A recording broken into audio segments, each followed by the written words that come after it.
tere taaskord kõigile. Tere tulemast kuulama jälle meie eriliste elamuste podcasti. Mina Kadri, minu kõrval Karmen. Tere. Ja täna on koos meiega siin taaskord meie üks teenusepakkuja.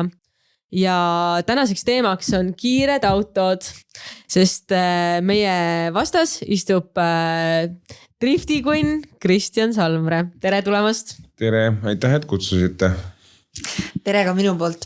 Ja võimegi kohe alustada näiteks, et räägi meile sellest elamusest, mida sa siis läbi kingitus.ee müüd. Kuidas sa üldse võib-olla tee driftimiseni kuidas see teekond sinu jaoks kõik alguse sai?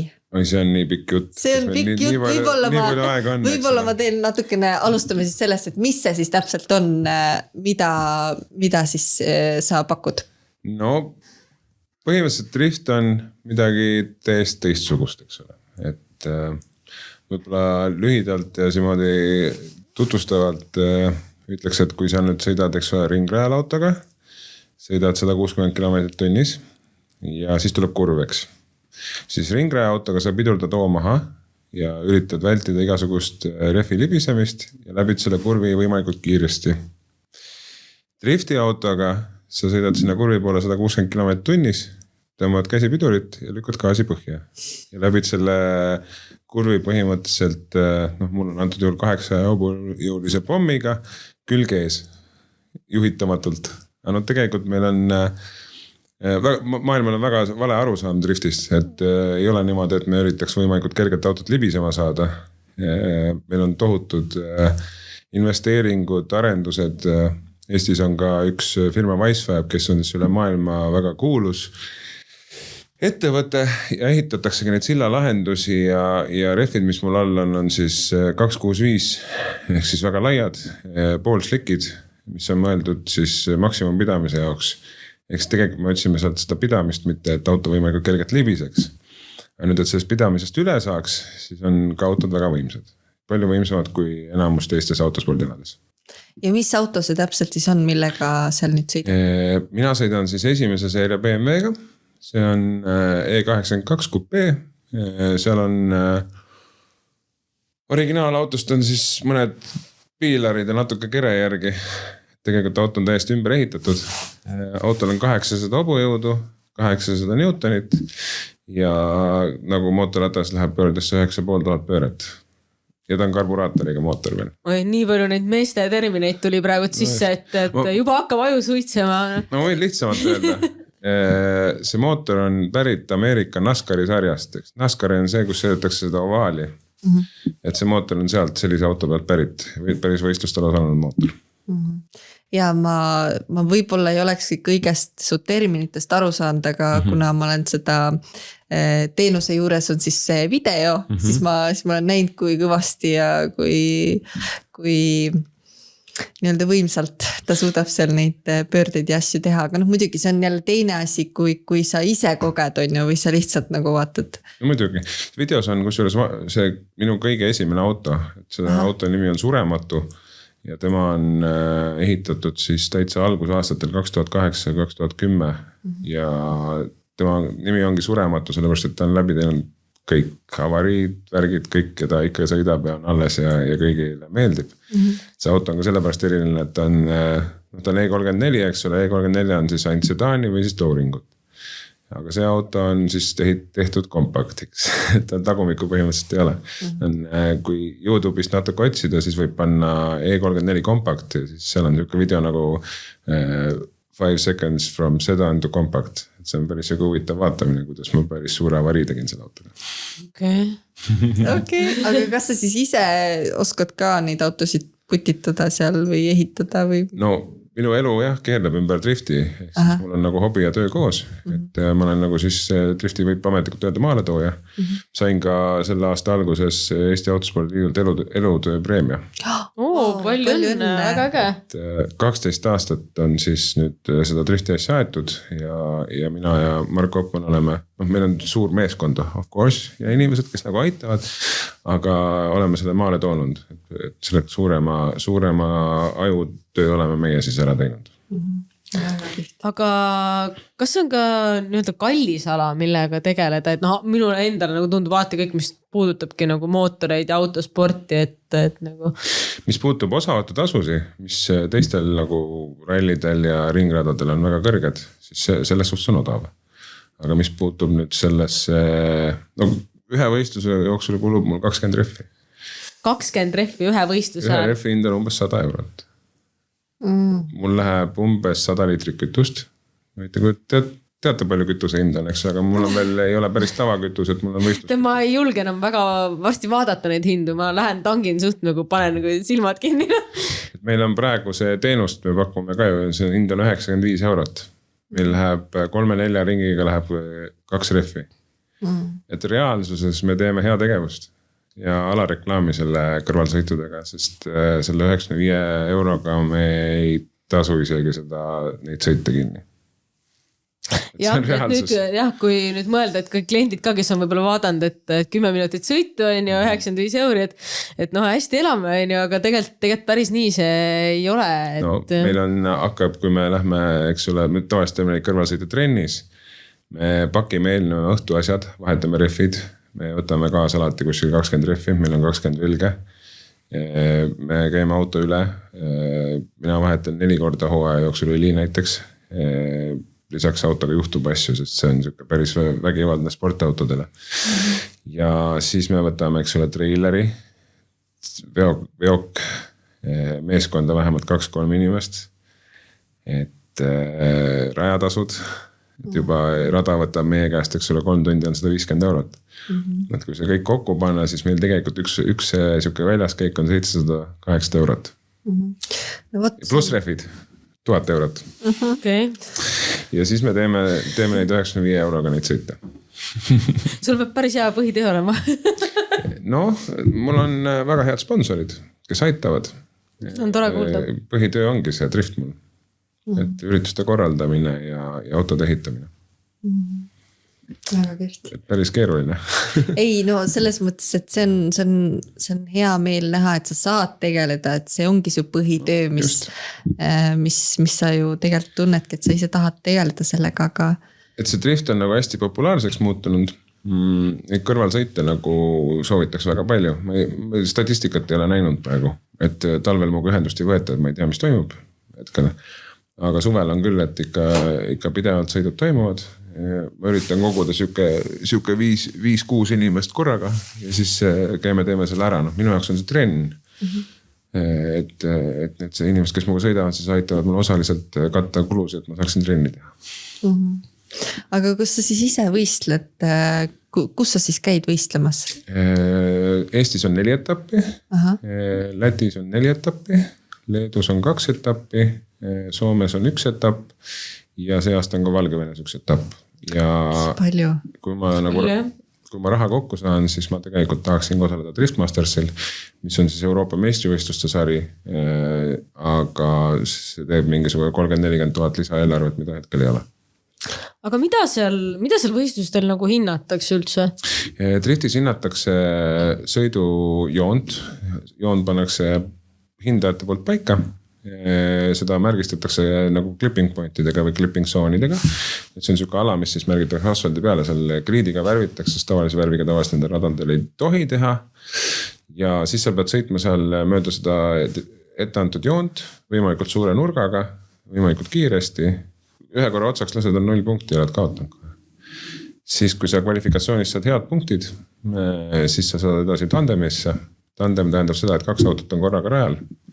Esimene auto peab sõitma ideaalselt seda sõidutrajektoori, ehk siis hindajate poolt ette pandud joont ja jälitav auto peab teda kopeerima. Ehk siis tegema täpselt seda, mis esimene auto teeb. Ja võimalikult lähedal. Oh my god, päris lähe. No, videos on internetis päris palju. Okay. Ja mina olen hetkel siis Eesti meistrivõistlustel siis pro-klassis, mis on kõige kõrgem klass, 2. kohal, üldarvestus 2021 ja Balti meistrivõistluste arvutuses 4. parim eestlane. Et ei ole päris lihtne veel, kelle kõrval sõita saab. Ei, ma seda kindlasti ei arva.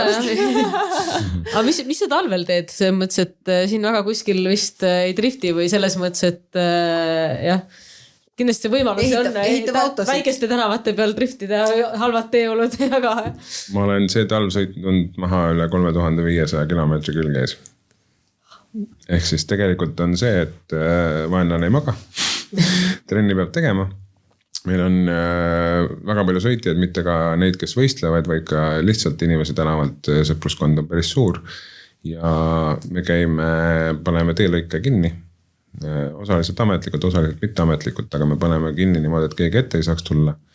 Kasutame teid, mis on linnast 100 kilomeetrit niimoodi väljas metsa sees, mida tegelikult reaalselt ei kasutata, aga lükatakse puhtaks. Ja siis me seal kühveldame edasi-tagasi ja sõidame ja seal võib olla ka näha, et on mingi 20 autot järjest. Toimub ka väljasõita, ise tegin ka nüüd enne, kui ma välismaale läksin, siis ma tegin ka avari, et Oliver Randalu on siis üks Eesti parimaid sõitjaid. Tema ja siis meil on Jan on üks hästi vahva kutt, keda me kutsume pealikuks, sellepärast, et tema sõidab alati ees. Siis nemad said seal kurvi peal kokku, Jan pani natuke ratta välja ja siis nad olid mul risti ees. Ei olnud kuhugile minna, hoog oli ka siuke, ikka oli. Ja siis ma lasin nagu tagaratta natukene rajalt välja, aga seal oli känd. Ja ma tegin 180 kraadi pöörde niimoodi, et näiteks telefon, mis oli keskkonsoolis tugevalt kinni, lendas vastu küljeklaasi ja jäi küljeklaasi peale siis näoga välja poole pidama. Okay. Ja pärast seda mul ikka mingi nädal aega kael valutas. Et ma läksin sama nädalavahetus, läksin siis Bahreini drifti korraldama. Et meid ja lätlasi loetakse Euroopa parimateks drifti korraldajateks. Bahreinis oli kõige esimene driftivõistlus. Läksime appi sinna. Et rahvusvaheliselt tunnustatakse ka meid. Seda on hea kuulda, et on vähemalt just nagu paljudes sellistes spordialades, mis võib-olla ei ole nii nagu lihtne seda teha, et seal ongi, see nõuab raha ja see nõuab seda pühendumust ja seal on pluss veel see oskus peab sul ka olema. Kas tuleb või ei tule, olgem ausad, et see on nii, et seda on kohe aru saada, et kui sa esimesed 15 minutit oled nimetatud käeksutanud, siis me saame juba aru, kas siin on mõtet edasi jätkata või mitte. Ma mõtlesin, et seda saab ikka nagu pikemalt nagu õppida, et kui sa ikka täiega alguses mööda paned. Ma tahaksin kingituse kaudu hakata pakkuma driftikooli, aga selle hind tuleb kus 700-800 eurot, et see ei ole mingi lihtne pakett. Sinna sisse tuleks siuke kõigepealt teooria, siis kõrvalsõit ja siis paneks ise rooli, kõigepealt siis siuksed lihtsamad harjutused. Ja päeva lõpuks, kui siis välja tuleb, siis saab ka rajale. Sinna kuuluvad ka rehvid sisse, kütused, eks ole, kõik asjad. Aga selle hind tuleb 700-800 eurot, ma peame läbi arvutama, sest hinnad tõusevad kogu aeg. Et siuke mõte praegu on. Minu unistus olekski rajada Eesti driftikool. Tegelikult mul on juba logo ja kõik asjad olemas ja ma olen seda nagu viljelenud juba 6 aastat. Aga ei ole väga populaarne, sest hind on kõrge. Aga seda saab proovida. Ja kui me seal talve juurde tagasi tuleme, siis enamus ajast ma käin talvel üksi sõitmas, et kui mingi huviline on, võib alati kirjutada, et saab ka talvel kaasa võtta, aga talvel on nagu hirmus, reaalselt puude vahel. Mis mõttes nagu ma kunagi aastaid tagasi käisin suvel ja ikka väga hirmus oli. Ma ei taha üldse mõeldagi. Talvel on puude vahel. Okay. Põhimõtteliselt. Siukse põlluteid on suht vähe, sest need tuiskavad kinni ja põlluteid me ei saa kinni ka panna. Nii et ühesõnaga tegelikult meie kinkekaardiga, et need, kes nagu otsivad nagu ikka nagu veel teravamaid elamusi, et siis tasubki tegelikult talvel sugu ühendust võtta. No jah, aga seal on tingimus, seal peab olema tõesti väike inimene. Et suuri raskeid inimesi ma talvel ei saa võtta kõrvale. Et see on nagu siuke natuke nõme punkt selle asja juures, aga kuna talveauto ei ole nii võimas ja see läheb ohtlikuks. Et on vaja ikkagi, peab väike olema. Kasvatamata lapsed kõik autosse sulle. Lastega on see, et väga palju helistatakse ja neid kinkekaarte ostetakse just lastele, aga ma ei saa ikkagi päris väikest võtta, et ma eelistaksin 10+. Esiteks ta ei näe välja, sest iste on madalal ja teiseks ma ei saa trakseni kõvasti kinni panna, et kui mingi pisike laps seal, siis ma praegu imestan, et lastele ostetakse, ma mõtleks isegi, et see on nagu eks ma ikka julgeks, aga see on ikkagist natukene. Ma ei ole päris kindel, kas ma oma last nagu saadaks niimoodi. Ei, ma mõtlen, et ise minna. See suvel on täiesti turvaline, sest sa oled ikkagi puuriga autos ja eks need autode turvalisus on ikkagi FIA tasemel ja väga kõrge. Ja no ma olen ise nagu vaata sõitnud ja kõrval on ja ma mäletan tõesti neid turvarihmasid ja kõike, et see ei ole nagu tavaautos, et sa paned lihtsalt kinni, et sa oledki ikkagi väga fikseeritud seal ja tegelikult elamuse mõttes muidugi okei, ta oli hirmus, aga ta oli ka hirmus äge, sellepärast, et nagu, kui sa ikkagi tegelikult, me sõitsime Laitsest tookord ja kui sa ikkagi näed, et sul seal auto aknast vaatad ja ilgid kummivilin ja siis sul see betoonsein on täpselt nagu seal akna vastas. Ja mina olen täiesti kindel, et nüüd me läheme sinna vastu, et siin ei ole muud varianti. Eks me käisime ka, sest Laitses on ju see drifti alustamine on niimoodi, et sa oled üle künka, sa tõmbad külje ette ja sa enne künkast natukene vajutad gaasi põhja ja siis sa hüppad õhku ja väga tihti läheb see tagaotsast natukene vastu sinna betooni, sest sa maandud ju külg ees juba. Ja siis lähed sealt edasi ja see tõepoolest see kiirendamine käib siuke poole meetri kaugusel betoonist. Ja see on ikka väga viimse. Ja see on 110–120 km/h on see Laitse sisenemine täiesti 90 kraadisse kurga. Okei, ma mõtlesin reaalselt, et me räägime nagu mingi koha peal mingite ringide tegemistest või nagu mitte mingitest hüpetest ja mis asja nagu... Ei tea, siin teile ka üks pilti või näidata, et me võime pärast äkki lisada sinna podcasti, ma ei tea, kuidas see käib. Aga ma võin näidata siin illustreerivaid võtteid. Issakene, see on ikka palju. See on selles suhtes ikka jah, korralik adrenaliin, et jah. Näiteks niimoodi. Et see on nüüd kehalas, kus siis on hüppe veel isegi pool meetrit ja niimoodi. Ja teinekord ka juhtub, et see hüppe ebaõnnestub, siis võib juhtuda niimoodi. Okei. Mina paari aasta tagused pildid. Nagu filmidest näinud, vaata. Ikka, aga sul on võimalus tulla kõrvale, ma kutsun. Ma tegelikult, ma juba enne mõtlesin, ma tahan kindlasti tulla. Challenge. Ja, mida ma olen nüüd see suvi, mida ma tegin, oli, ma käisin... seda ei saa üldse võrrelda, aga ma käisin Ferrari ja Lamboga sõitmas, eks. Okay. Et aga see oli selline esimene väike soojendus sellisesse kiiremaks. Ja no see on siuke linnas kruiisimine. Ja see on linnas siuke, ma istusin kõrval ja kõik oli kõik. Aga ja ma kindlasti võtan oma elukaaslase kaasa, kes on suur autode fänn ja ta issand jumal, kui ma ütleks talle, et ma üldse sinuga siin kokku sain ja teeksime suvel sellised plaanid, siis ta on kohe, et lähme juba. See väga tihti juhtub ka seda, et nüüd keegi ongi selle kingituse ostnud, eks ole, ja siis tulevad kohale ja siis neil on pere kaasa, siis kõik tahavad sõita. Siis me oleme teinekord kokkuleppele jõudnud nendes asjades, aga see on siuke keerulisem protsess. Me ei ole arvestanud, vaata, me võtame ikka mingi kogu see rehve kaasa ja kui midagi üle jääb, siis teinekord saab.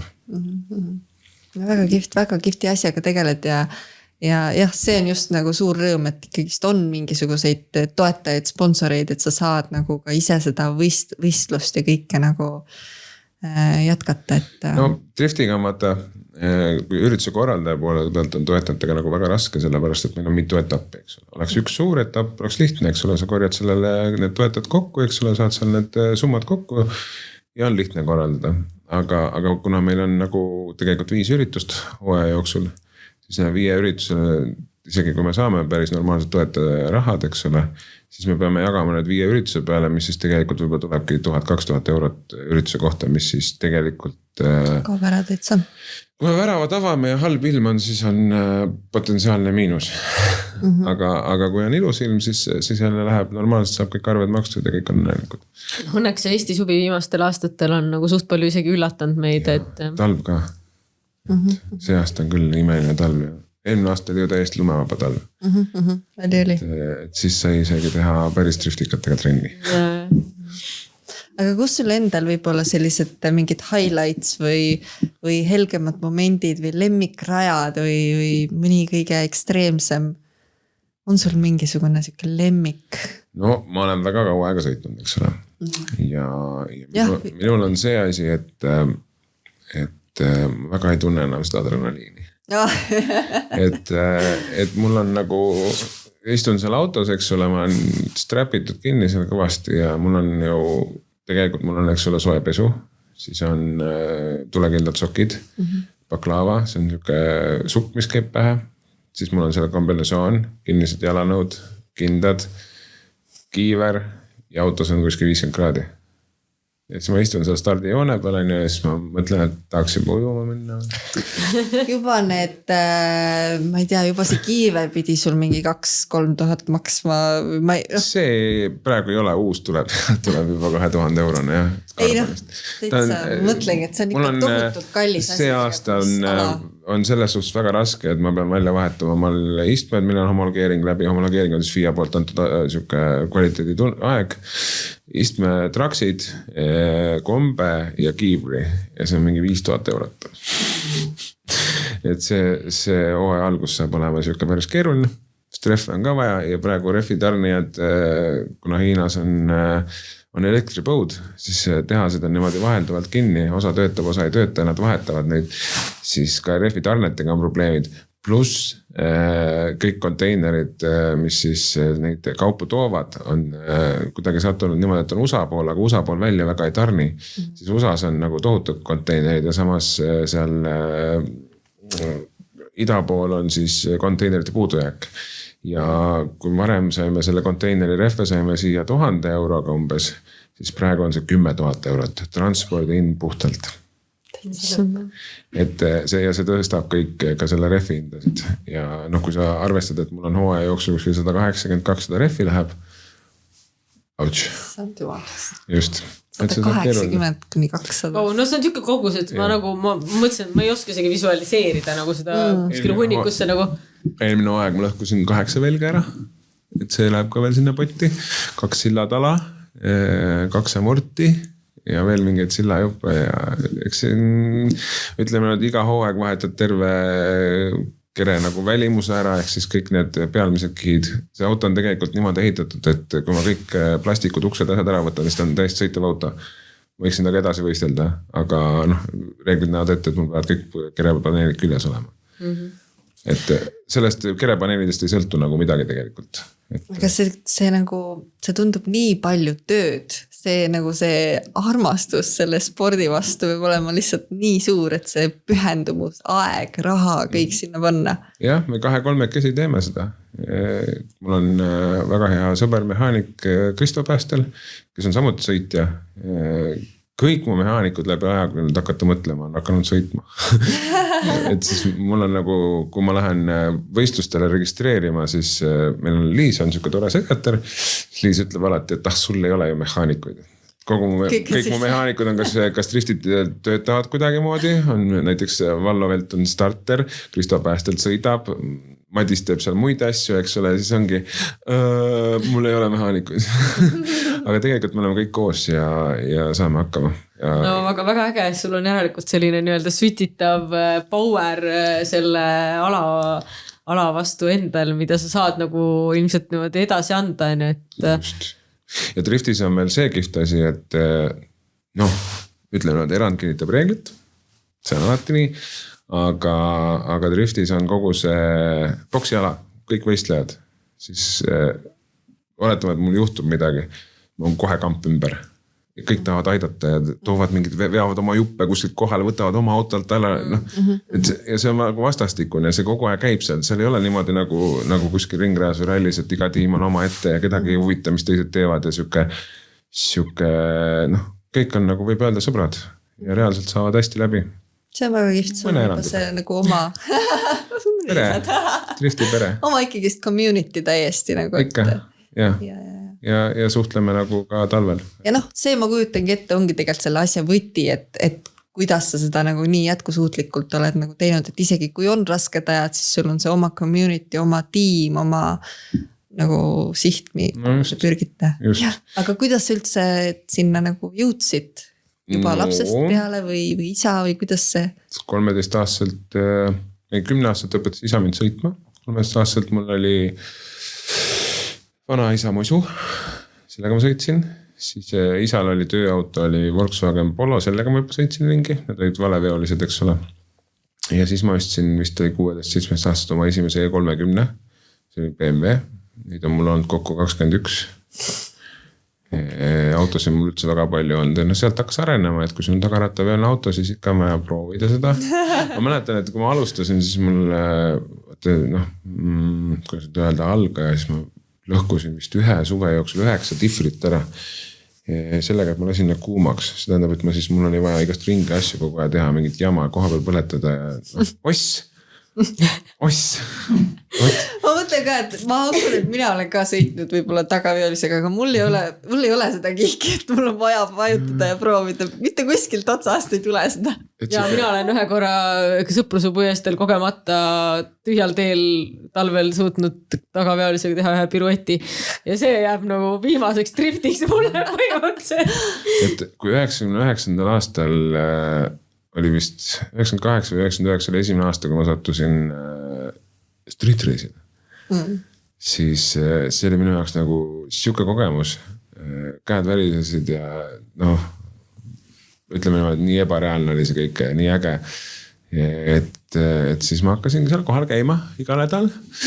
Ja ma arvan, et see toimus isegi kuni 2007. aastani. Iga street race, mis toimus, ma olin kohal. Meile väga meeldis, seal jälle oli samamoodi tekkis kommuun. Kas nüüd tehti seal Rocca al Mares või? Rocca al Mares ka ja igal pool. Ja siis sõitmas käidi ka ja igast salajased värgid olid ka. Muidugi politseis ma käisin ka 4-5 korda, tervitused Sirle Pai Heldnale. Et käisime ikka vestlustel, keegi mingi jamaga hakkama sai, siis kuna mina olin siuke vana oli ja siis mind ikka kutsuti kohale. Ma ise tui, ei saanud ühegi jamaga hakkama sel ajal. Aga seal oli posti ja siis uusarendusel oli vaja künda, seal kellegi muru peal pargiti ja siuksed probleemid tekkisid nagu pseudoprobleemid ümber selle, mis tegelikult üldse sõitmist ei puudutanud. Aga meid on ka helikopteritega taga aetud ja kinni pandud parklad ja kõik autosi kontrollitud ja. Vau, kõlab nagu Hollywoodi filmis. No, ütleme, et Eesti politsei tegelikult tegi nagu väga head tööd, aga olgem ausad, tuuleveskega võidelda. See ei olnud võimalik, sest inimesi oli nii palju, kes sellega tegelesid ja et kui pea maha löödi, siis oli kohe 3 pead nagu öeldakse ja see toimis. Street race oli väga äge. Aga siis ma läksin legaalseks, et ega ma midagi illegaalset reaalselt ei teinud, eks ole, me sõitsime parklas võib-olla 90-ga, mis siis on 34 kilomeetrit rohkem kui lubatud. Midagi ohtlikku ei olnud selles otseselt, et inimesi hoiti ilusti tagasi ja see tegelikult inimeste see ei olnud niimoodi, et seal jooksid üle raja ja mingi, et ikka nagu päris kiirendusele inimesed hoidsid eemale ja kõik seal ikkagi inimesed jooksid ringi ja ajasid ära ja siuke safety värk oli väga, väga oluline. Ja siis ma hakkasin kiirendusega tegelema mingid aastad ja selle sama siis surematu autoga ma kiirendasin. Ja isegi mingid medalid on sellest ajast. Ja siis kui see läbi sai, siis ma vaatasingi, et Lätis toimub midagi ägedat, et see oli see driftivärk. Ja siis hakkasime ise käima Lätis kõigepealt, oli Mark Koppmann, mina ja Edward Vahemets ja siis me jäime tagantpoolt 3 viimast. Ja see oli vist 2 üritust niimoodi. Siis mõtlesime, et hea küll, teeme ise. Ja 2009 oli meie esimene võistlus Rapla kardirajal ja seal oli juba 9 osalejat. Ja nendest 9 osalejast nüüd on jäänud järgi kas 3. Aga ütleme niimoodi, et juba siis oli äge. Ja niimoodi me sealt edasi läksime ja alaareng on olnud niimoodi, et praegu meid toetakse nagu väga kõrgelt Euroopas ja meie reeglid kasutab ka FIA, et meie reeglitest on siis nende poole tõlgendus tehtud, nemad ajavad selle lati hästi kõrgeks. Teistel riikidel on siis, mis nad tahavad sealt nagu endale omandada reeglitesse, siis nad võtavad, aga kõike nagu üle ei võeta. Aga jah, meie reeglid on nagu maailma tasemel. Ja samamoodi me koolitame hindajaid ja teeme igast asju, nagu võtsin Bahreinis, käisime ka seal, võtsime kõik asjad ette ja suhtlesime inimestega. Et see oli ka äge, see oli omamoodi kogemus, võin sellest tundide viisi rääkida. Jah, saame leppida selle uue aja kokku, vaata. Iga kuu korra jääme kokku. Seiklus Bahreinis, Sheigi garaažides ja seal oli ikka imelisi asju. tundub täiesti, no jällegist, täiesti teine maailm. Et kui ei tea sellest nagu midagi, siis. Eks ta on ja praegu mul sõber teeb seal garaažis, tegeleb pelgedega. Pelgi laiaks, ma lähen sinna, siis ma keevitan kokku. Hobi korras teeme igasuguseid siukseid huvitavaid projekte, ehitame võistlusautosi. See väljaprojekt on nagu mulle hästi südamelähedane, sest ma olen väljaõpetaja. Veits, mulle meeldivad ilusad ägedad asjad, siis ma taastan velgi ja sirgendan ja mulle meeldib väga keevitada. Mul on isegi keevitav paberit tehtud omale selle jaoks.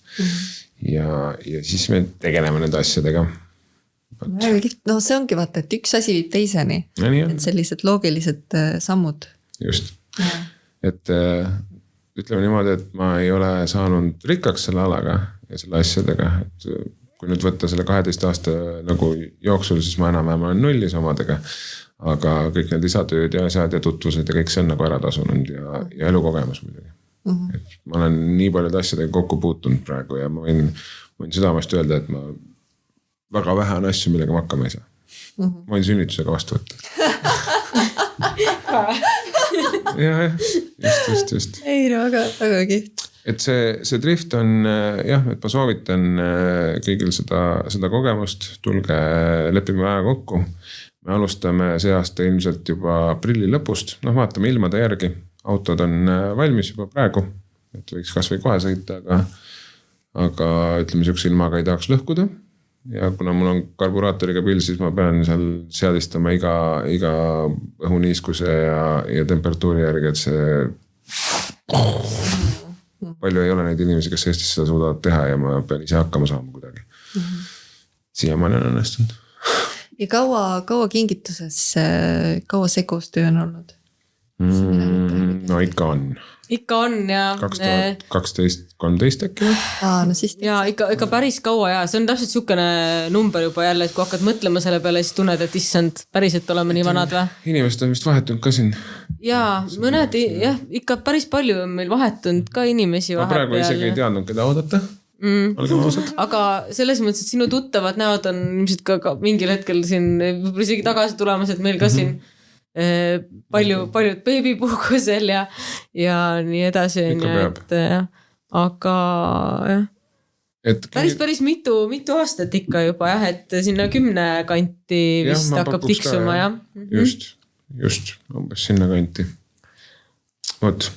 Et see aasta me jääme veel selle teenuse hinnaga juurde 95 €, aga järgmine aasta kindlasti me tõstame sellepärast, et refinnad lähevad hulluks ja me katsume siis selle paketi koostöös siis teiega ära teha. See tuleb kallis, pole midagi teha, see ongi kallis ja te saate sealt oluliselt rohkem, kui te maksate. Ja ma olen päris hea õpetaja, ma olen palju inimest sõitma õpetanud. Isegi Tanel Talve saime selgeks õpetatud drifti. Ühesõnaga sõnum kõigile see aasta, siis käige kiirelt.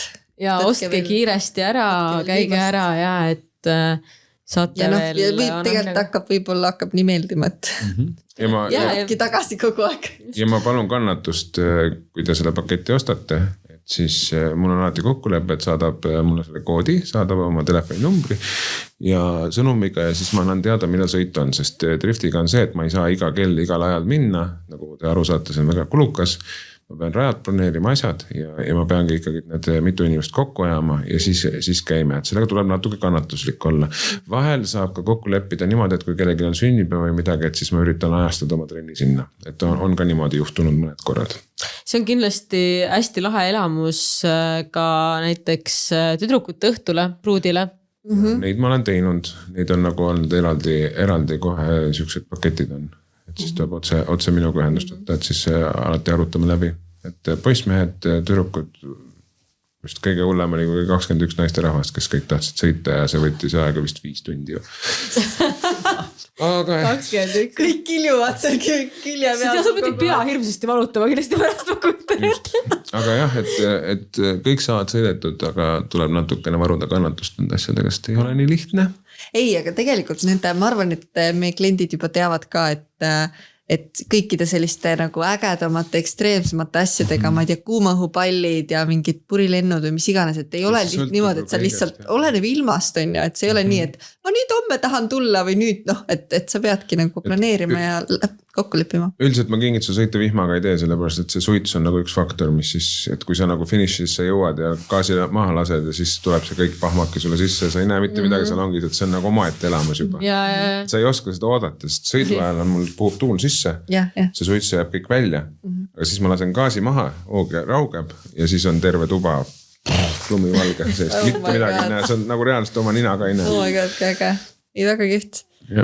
Aga Kadri, sinul on? Esiteks suur tänu, et sa tulid, väga põnevad lood, inspireerivad ja ma usun, et sa kindlasti inspireerisid paljusid tõesti nüüd ootama juba seda uut paketti, eks ole, et tõesti võib-olla alustada enda jaoks mingisuguse uus ja äge hobi, on ju. Aga me tahaksin tänada ühe väikse kingitusega, mille sa saad ise välja valida ja nüüd me vaatame, et millised elamused sulle endale nüüd peale drifti siis meeldivad. Okay. Nüüd on kõik raudselt hästi. Mulle väga meeldivad kingitused. No igatahes, me anname sulle 5 variandist valida ühe. Nii, esimene variant on meil siin 2-käiguline õhtusöök 2 Laguchinas. Siis meil on siin pakkuda ehtne Hiina tuina massaaž. Ja mu kolleeg ütles, et see pidi olema selline täiega meeste massaaž, et see pidi olema tugev, väga tugev. Ja siis on meil ekstreemne servakõnt Tallinna teletornis. Tehtud. Ja korduvalt. Okei, no siis ma ei pane sulle isegi valikusse seda. Mul oli kunagi võimalus teha seda ilma selle teenusepakkujata, et mul sõber töötas seal Leviras ja siis me käisime seal mingeid asju seadistamas, et ma olen seal vähe rohkem veetnud, kui see paketiga saab. No äge, no siis ühesõnaga selle jätame välja. Aga siis on veel valikus laskmine käsirelvadest. Tehtud 2 korda. Tehtud 2 korda. Olen saanud ka kingituseks.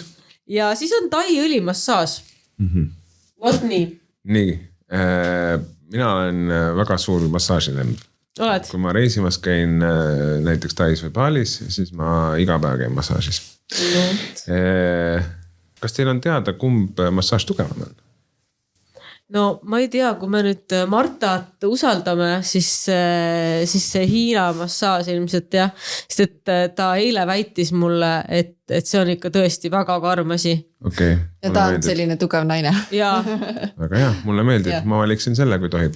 Aga väga hea ja aitäh põhjendamast ka, nüüd me teame ja nüüd ma arvan, et su sõbrad tuttavad ka teavad, et edaspidi ka mida sulle kinkida, et nad kindlasti puusse ei pane enam. Massaažiga jah, et Itaalias köök mulle väga meeldib, ma teen ise. No näed, mees nagu orkester. Aitäh teile, kõik ilusat.